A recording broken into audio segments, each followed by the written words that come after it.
Okay, welcome to part two of the colonialism lecture on early American literature. We have that time frame again is about 1607 to 1750. This is part two of two, so this is the last PowerPoint of this topic. Now, as you recall, we were learning about Puritans, and so now we're going to move on to the types of literature that Puritans would read and the types of literature that they would write, and that, of course, is what interests us most in this class.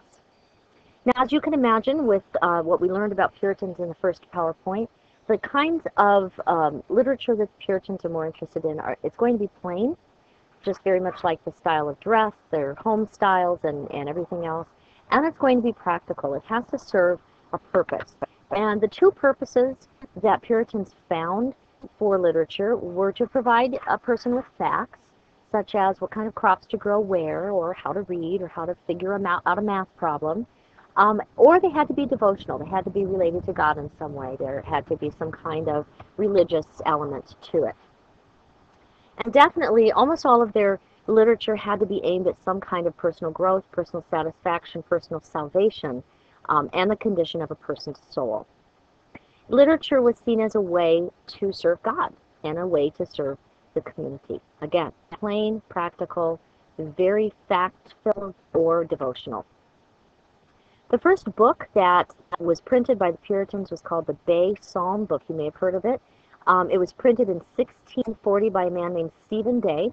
And as you know, the Psalms are basically, they are in a huge book in the Bible called the Psalms, if you're familiar with the Christian Bible. And basically they were songs. They were supposedly verse, written to praise God. And it became the first book published in North America that was preceded only on a press by one sheet of paper that was called Oath of a Free Man and by an almanac. Otherwise, it was pretty much the first book, full book, published in North America. The first edition created 1,700 copies, and eventually it was so popular that Puritans in England and Scotland also made use of the Bay Psalm book. It was used for over 100 years, in fact, in churches all through New England. It was very popular, but today there's only 10 copies currently existing. So if you own one, it's worth quite a lot of money, and certainly makes sense to have one of them at Harvard College Library. A little excerpt from Bay Psalm book, or the rationale behind it. The Bay Psalm book itself is an example, a really great example of Puritan literature that condones that direct translation of the Hebrew Bible without any attempt to make the verses poetic in an English manner. And if you know anything about the King James Bible, it is a very poetic translation. And as we know, the Puritans are plain and practical, not ornate and flowery and poetic. So they were quite educated. Many of the Puritans were high scholars and could read Hebrew, could read Greek, could read Latin. And when they translated the Bible, they didn't add the extra rhyming and verse that is apparent in the King James Version. And this is the rationale.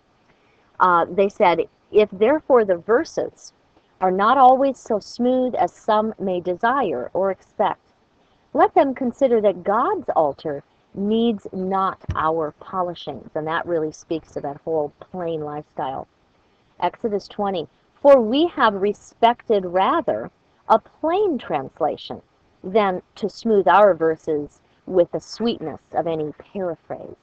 And 4, have attended conscience rather than elegance, fidelity rather than poetry, in translating the Hebrew words into English language and David's words into English meter. So they really were opposed of making the verses sound poetic. They just wanted just the facts. All right, we're moving on now. We're going to leave the Puritans for a while, and we're going to go back in time to the Jamestown settlers in the southern colonies. Now, certainly in your AP history class or your American history class, you are going to learn much, much more about both the Puritan and the Pilgrim settlements and also the Jamestown colonies. We're just going to touch on them for you so that we have a better understanding of the literature that was written during that time. You may or may not know that the Jamestown settlers landed in 1607. And that they, unlike the Puritans and unlike the Pilgrims, had very strong ties with the Church of England and with the English government. And there was a big reason for that. The English government and the Church of England were backing them with a lot of money. Because what is really the only reason to colonize?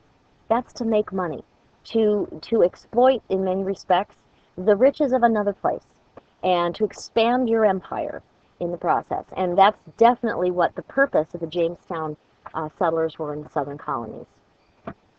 Um, because it was such an agrarian, such an agricultural area, what happened was a lot of plantations cropped up, a lot of farmland, and it created distant communities. Now, very much like or unlike, excuse me, the Puritans, these southern colonists were quite outgoing with their friends and their family, and when they would get together, they would have friends, they would have get-togethers and parties and dances, which of course you couldn't do if you were in Puritan society. And you can also see from this picture that they maintained the European, the British lifestyle, the ornate dress and the decorations and things like that. So the types of people who colonized the southern plantations and colonies were plantation owners, but also there were smaller farms, and there were slaves, and there were servants. So there was quite a bit more of a social hierarchy and social disparity in the southern colonies than there were in the northern colonies at that time. Also, the southern colonists were considered to be more worldly and more witty. I mean, they would tell a bawdy joke, or they would put on a play, or they would sing a naughty song, and they just loved life and didn't really have trouble dancing and gambling and all of those kinds of things that were certainly prohibited for the Puritans. Well, we're going to talk now.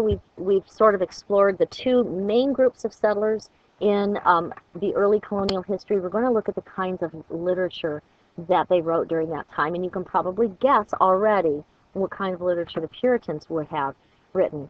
But one main form of writing, and this was true both for the Puritans and the southern colonists, were journals and diaries, and just basically a record.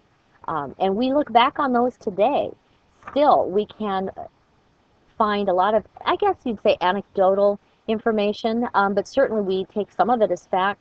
We look at those journals and those diaries, and we are able to get a really cool picture, personally speaking, in many respects, what life was like back during the early colonial time period.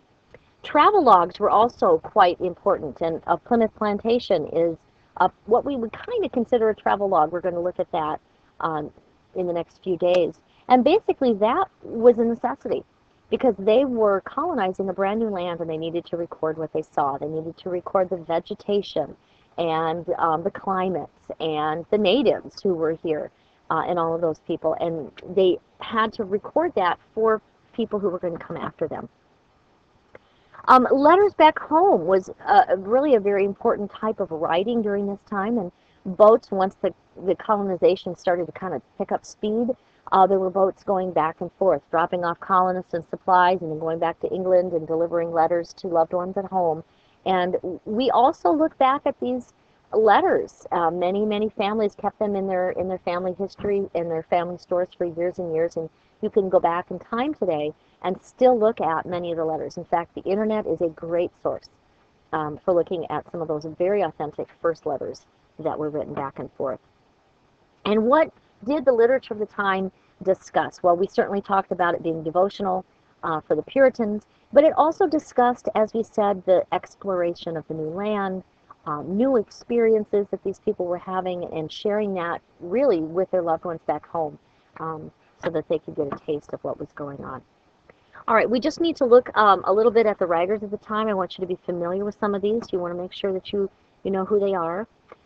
John Smith wrote a book called The General History of Virginia, New England, and the Summer Isles. And so he really kind of wrapped all of the settlers into one there.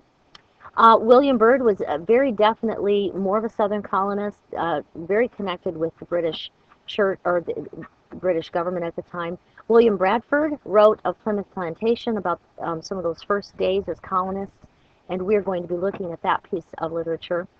We're also going to be looking at Anne Bradstreet, who was a Puritan, and she was a woman, and she wrote the very first literature that was published from the colonists. And what's interesting is she wrote poetry. You might think, well, didn't you say Puritans could only write fact information, or they could write devotional information? Well, Anne Bradstreet kind of got around that.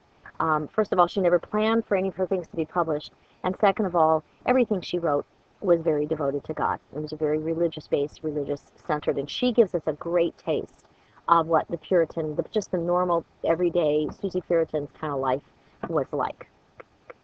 Jonathan Edwards, who was kind of a little bit after the Puritan time period, but definitely encompasses the mentality, the hellfire and brimstone. You know, you're nothing in God's eyes, and you know, he could drop you into the pit any minute. You're just alive by his grace kind of thing.